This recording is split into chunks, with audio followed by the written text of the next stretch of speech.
Bonjour et bienvenue dans Prière Inspirée. Je crois que si vous regardez cette émission aujourd'hui, c'est parce que vous avez soif du Seigneur Jésus. Je crois que vous n'êtes pas satisfait, je crois que vous n'êtes pas rassasié, et je crois que vous vous dites, si seulement le Saint-Esprit pouvait me toucher dans cette émission, si seulement je pouvais connaître plus mon Dieu. Et vous savez, c'est pas anormal que vous ayez ces sentiments et ces désirs, parce que même l'apôtre Paul lui-même, qui était un homme spirituel, qui avait vécu toutes sortes de choses, même encore à la fin de sa vie, il priait pour connaître plus le Seigneur Jésus. Et aujourd'hui encore, avec mon ami Frank, on va vous partager, vous exhorter sur le thème de connaître plus le Seigneur Jésus, d'aspirer à plus en tout cas de sa présence, parce que c'est vraiment pour vous, c'est le désir de Dieu pour vous. Et j'aime tellement Jésus.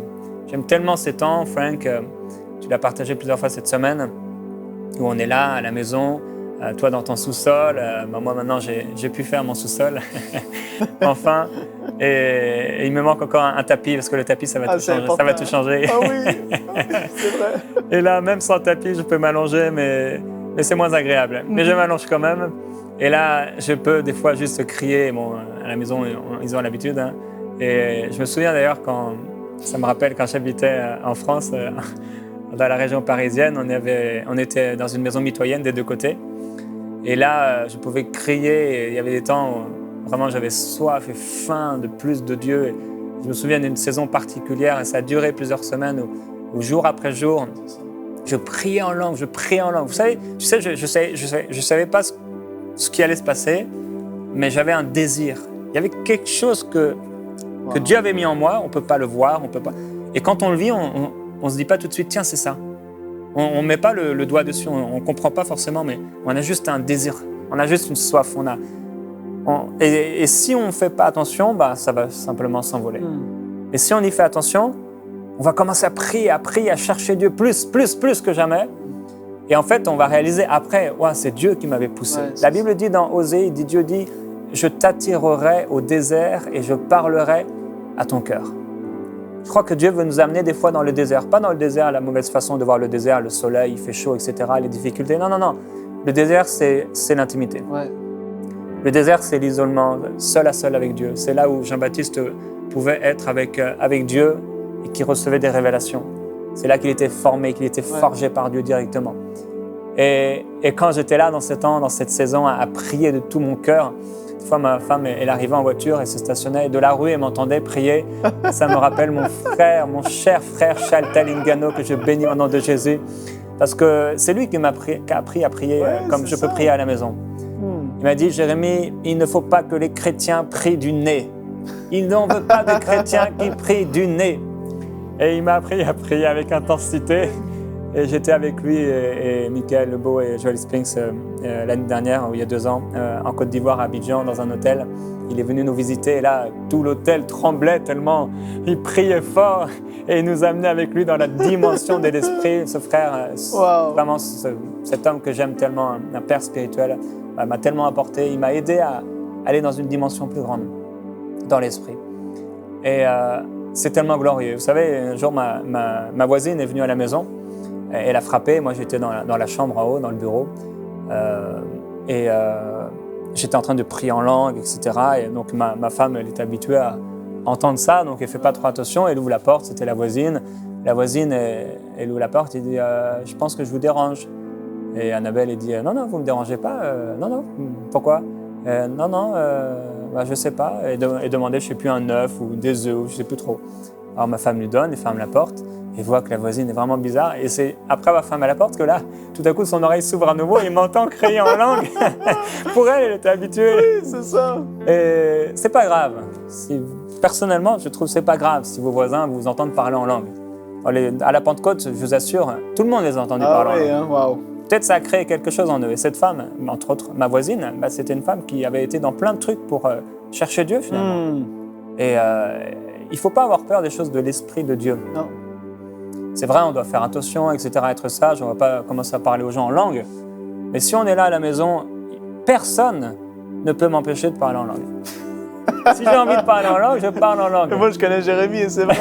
Et des fois, dans les magasins, des fois, que ce soit au Canada, en France ou ailleurs, je parle en langue. Ben oui, moi Il y aussi. a des quand étrangers dans la ville. C'est ça, je fais l'épicerie, moi je suis derrière mon chariot et je parle en langue. Je sais pas pourquoi dans l'épicerie je parle en langue. Pas à haute voix à crier, mais Ah je ouais, le c'est fais. ça, ouais. Ah ouais, je sais pas, c'est un désir qui est là. Et ça fait du bien de parler en langue, Ouais, c'est ça, de chercher plus de Dieu, c'est ça. la présence de Dieu. Ouais. Et c'est vraiment notre désir pour vous, à travers cette émission, à travers cette semaine, que le Saint-Esprit vous amène dans une dimension beaucoup plus grande Amen. de sa présence. Ces temps-là, c'est des temps merveilleux. Quand on est à la maison, dans le désert, là, avec le Seigneur. Ah, C'est lui qui nous attire. C'est tellement puissant. Comme tu as dit, tu vois, tu as eu quelqu'un dans ta vie qui t'a aidé à aller plus haut. Et ça, c'est ce que les gens ont besoin, en fait. C'est pour ça que les gens, ils se connectent à Prière Inspirée régulièrement, jour après jour, et tout ça. C'est parce qu'ils ont toi pour les apporter plus haut. Et puis, des émissions comme ça va vous aider à aller plus haut et plus loin dans l'esprit. Et c'est tellement précieux, tellement, tellement précieux. Et comme tu as dit tout à l'heure, ça me rappelait, je me souviens d'un soir en particulier, quand je travaillais à l'époque dans un magasin. J'étais là, et puis les gens sortaient, ils allaient faire je sais pas quoi un peu partout. Est-ce que tu viens, Frank? Et puis c'est là que je commençais vraiment à m'intensifier avec le Seigneur.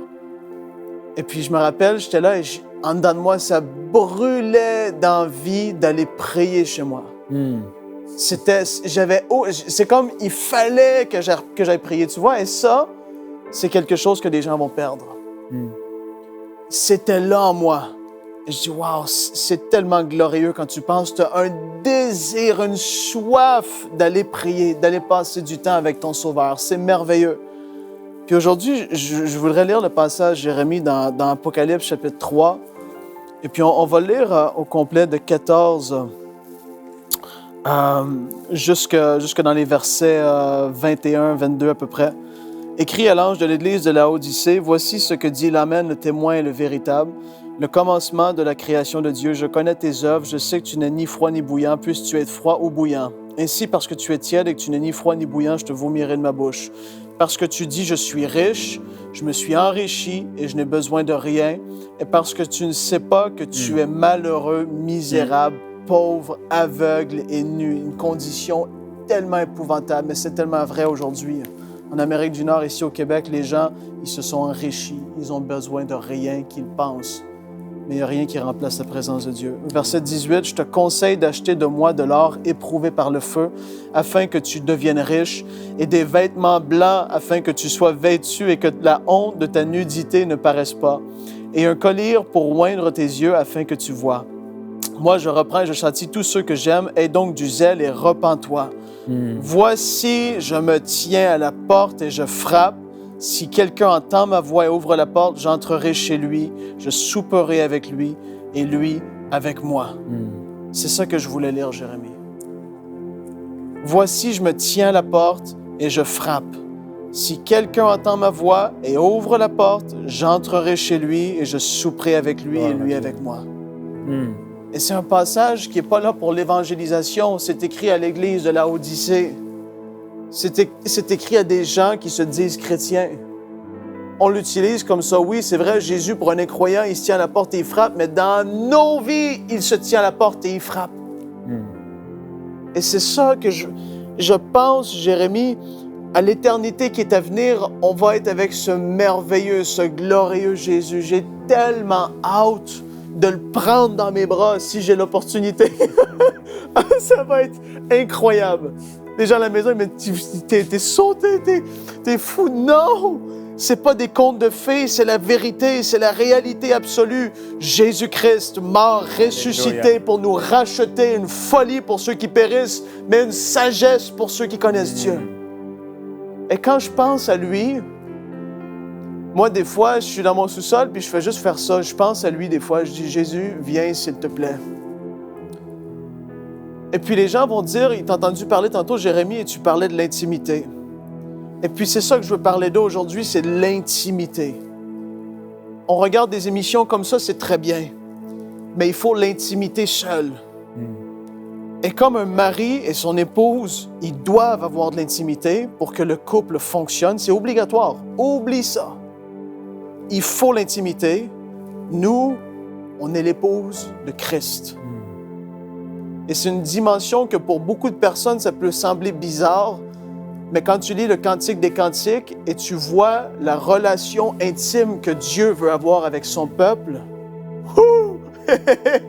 moi, ça me bénit. C'est tellement profond. Un amour de passion. Quand tu lis dans le Cantique des Cantiques, il parle de son cou, de ses yeux, de ses seins, de sa taille, de tout ça. Et tu dis, il est en amour, mais passionné. Et ça, c'est pur, c'est saint. Alléluia. C'est saint. Et tu penses à ton merveilleux Sauveur. Et là, c'est pas déplacé, mais tu dis, je veux une intimité avec lui, quelque chose de proche. Il me désire. C'est lui qui est à la porte et qui frappe. C'est pas nous, c'est lui, il est tout le temps là, tout le temps prêt. Il dit, je suis là, je suis rempli de passion pour mon épouse. Et elle ne vient jamais vers moi.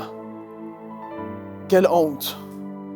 Dans des églises, les gens peuvent dire, quand 2 ou 3 sont rassemblés, je suis au milieu d'eux, je comprends, c'est la parole de Dieu, mais je suis convaincu que quand tu vas dans l'intimité et que tu l'appelles de tout ton cœur, là, c'est là qu'il se manifeste. Dans des réunions où les gens ont une soif de lui, il se manifeste. Là, tu le sens qu'il est vraiment au milieu de nous. Il y a cette dimension d'intimité-là. Je vous encourage à aller lire le Cantique des Cantiques avec l'optique de Dieu vis-à-vis de son épouse. C'est tellement glorieux. C'est passionné, c'est rempli de passion. Et ça manque à beaucoup de gens. Pourquoi est-ce qu'on...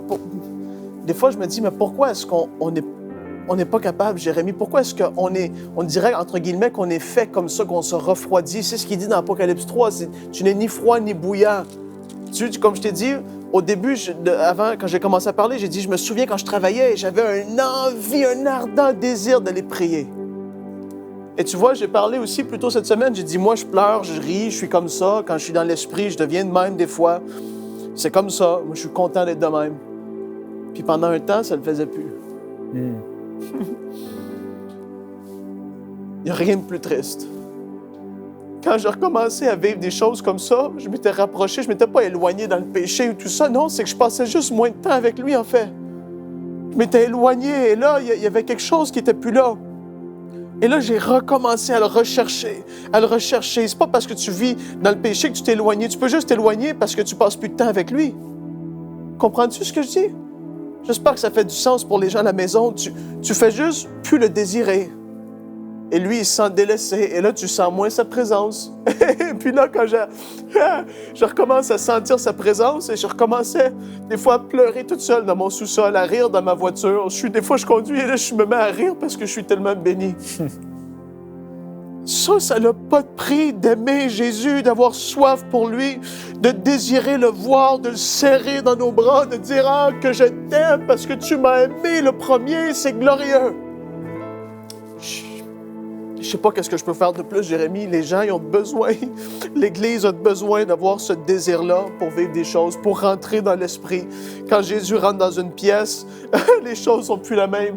Les péchés fuient, les chaînes brisent, les démons se manifestent. Quand Jésus est là, tu deviens rempli de passion. Comme j'ai dit, c'est merveilleux, c'est glorieux. Il faut que les gens recherchent ça. Je pense que c'est l'émission peut-être la plus importante de toute la semaine qu'on fait là. C'est un désir, une soif pour Jésus. Moi, c'est ça qui grandit en moi. Je veux le connaître plus.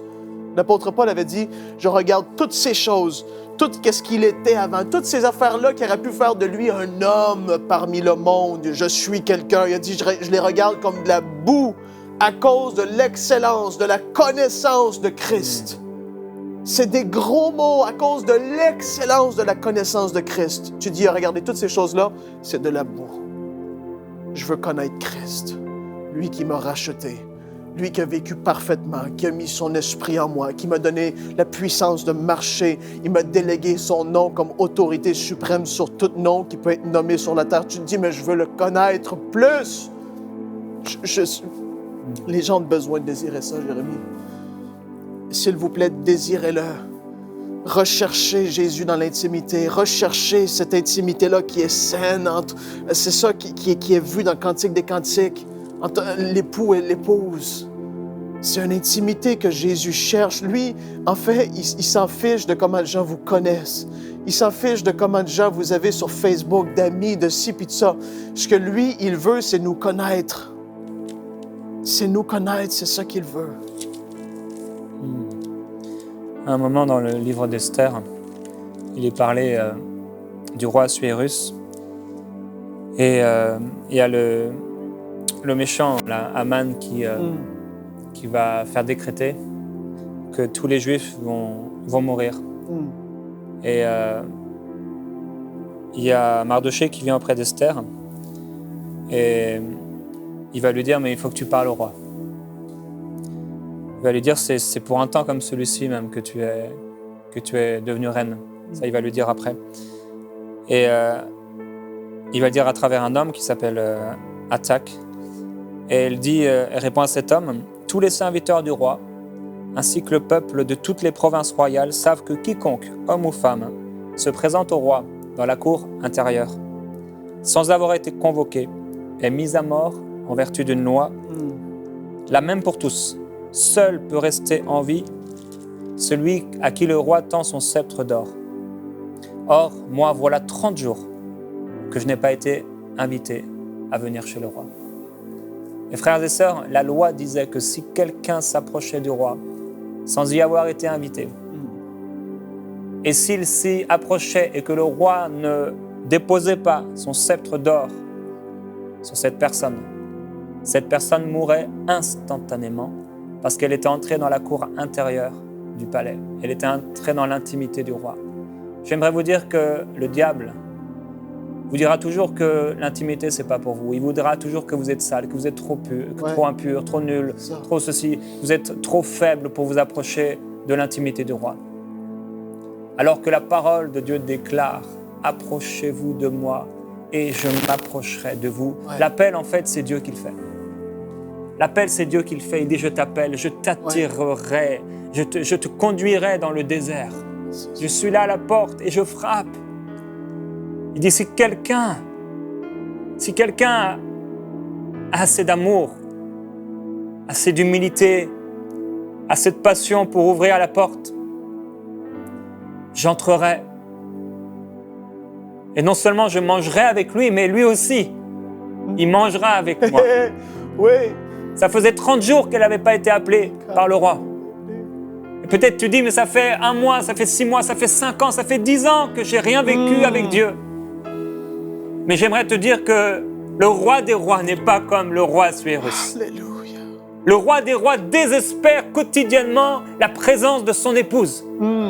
Chaque jour, Dieu désire notre présence. Chaque jour, il nous appelle, il nous attire. Alléluia. Il attire son peuple par le Saint-Esprit. Il parle à travers ses serviteurs. Il parle à travers sa parole. Il parle à travers des anges. Il parle à travers des visions, des prophéties, à travers des révélations inspirées, à travers notre témoignage intérieur. Dieu parle, il t'attire, il attire son peuple au désert. Et pendant que l'Église est sans cesse à droite et à gauche, pendant que l'Église, elle recherche des choses matérielles, pendant que l'Église cherche des choses de néant, Jésus, il frappe, il dit, mais si seulement vous pouvez ouvrir, si seulement vous pouvez m'ouvrir, si seulement vous pouvez rechercher mon intimité, frères et sœurs.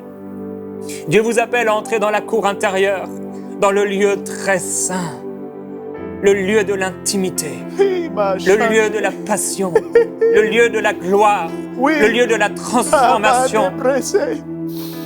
Jésus-Christ enveloppe les gens. En est la pierre angulaire. Jésus. Oh, nous t'aimons, Seigneur Jésus-Christ. Et on veut te demander vraiment, sincèrement pardon. Parce que, quelque part, on est aveugle, quelque part on est nu, quelque part on est misérable. Sans toi. Ta parole nous montre que lorsque le sacrificateur Josué était accusé par l'ennemi, accusé par Satan, tu l'as couvert et purifié. Père, merci. Merci, parce que tu nous purifies. Dans l'intimité, tu nous couvres de ton nom, de ta gloire et de ta sainteté. Et tu dis, vous serez saints car je suis saint. On t'aime, Seigneur. Merci, Seigneur. Viens mettre du collier à nos yeux. Viens guérir nos yeux, nos perceptions. Viens guérir nos pensées.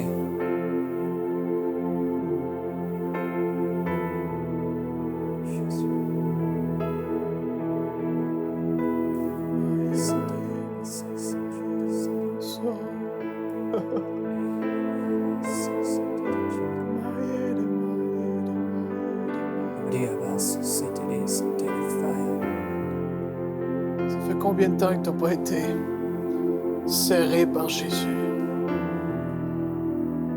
Je te dis ça aujourd'hui, ça fait combien de temps que tu n'as pas été serré par Jésus, par lui qui t'aime? Tu sais, tu es là et tu es pris, et tu es dans la tristesse, tu es pris par toutes sortes de condamnations. L'ennemi essaie de t'écraser jour après jour, mais Jésus dit, je suis là et je frappe à la porte. C'est là que ta guérison va se faire. C'est là que la manifestation de la gloire de Dieu va se faire. C'est là que tu vas être transformé en la même image. C'est quand tu vas te coller à lui, le précieux, précieux Sauveur. Il nous désire tellement.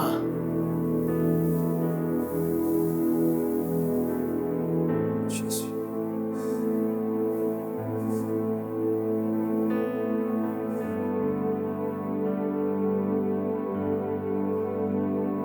Wow. Faites juste commencer à lui dire comment vous l'aimez là. C'est quelque chose d'intime. Personne ne vous entend. Remerciez-le pour ce qu'il a fait dans vos vies. De ce qu'il a brisé les chaînes de l'esclavage dans vos vies. Commencez à le remercier parce qu'il vous a sauvés. Il n'a pas regardé le prix qu'il t'a payé. Il le fait par amour. Faites juste le remercier. Commencez à l'inviter. C'est comme ça que ça se fait. Ouvrez la porte. Faites juste continuer à le faire. Continuez à l'aimer.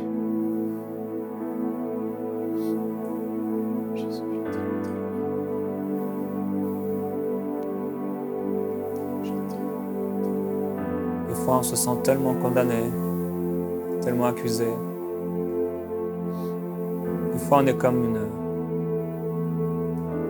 une proie, comme un animal sans défense, et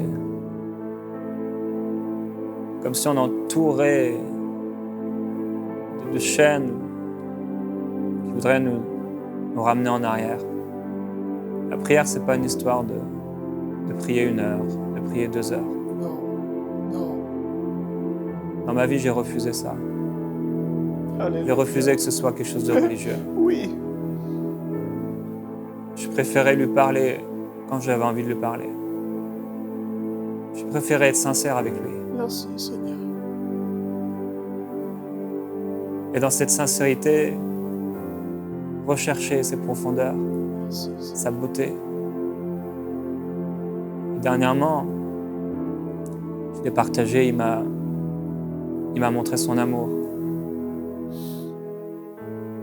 Il m'a révélé, il m'a donné une révélation sur l'une des formes de son amour. Et j'ai réalisé que pendant des années, j'étais esclave. Wow. J'étais esclave, même dans le ministère.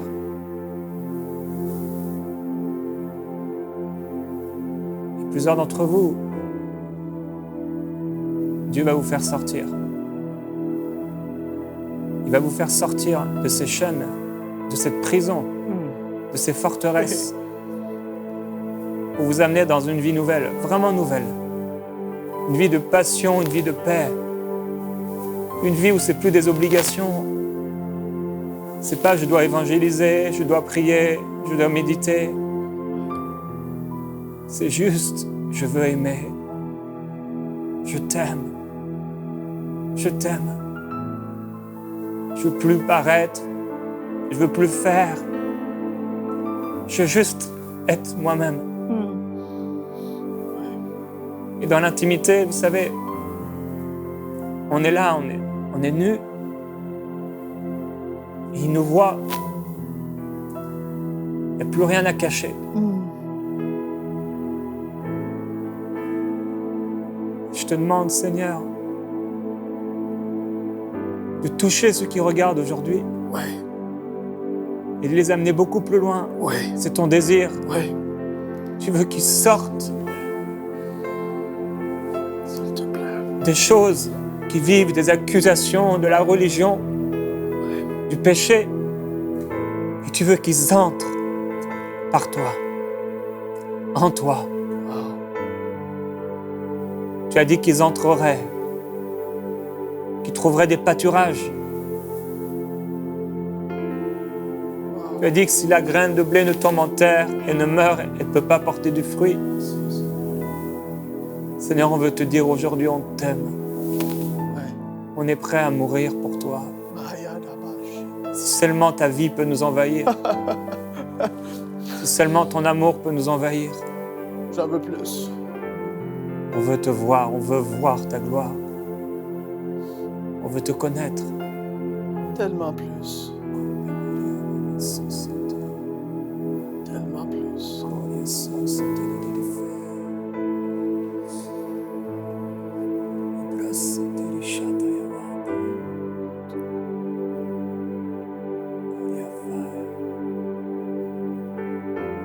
Jésus. Il est là. Merci pour la paix. Il est là. Merci pour la liberté de la véritable foi. Que les chaînes de la religion soient brisées au nom de Jésus-Christ dans votre vie. Que les chaînes de l'accusation et de la condamnation soient maintenant brisées et anéanties par la puissance surnaturelle du Saint-Esprit dans votre vie.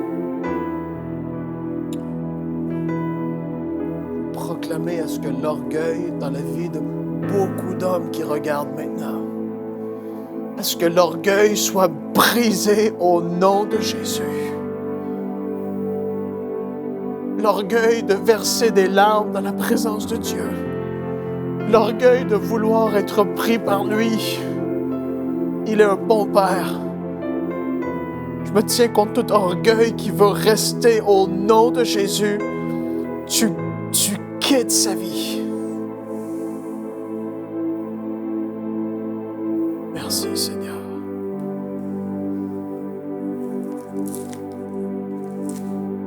Merci Seigneur. Gloire à Dieu. Merci Seigneur. Dieu est tellement bon et tellement merveilleux. Et il vous appelle à une intimité plus grande. C'est pourquoi qu'une passion nouvelle naisse dans nos cœurs, qu'on puisse le rechercher davantage dans nos vies personnelles, de plus en plus. On va se retrouver, frères et sœurs, demain, dans Prière inspirée, et on va parler d'aller plus loin dans la présence glorieuse du Saint-Esprit.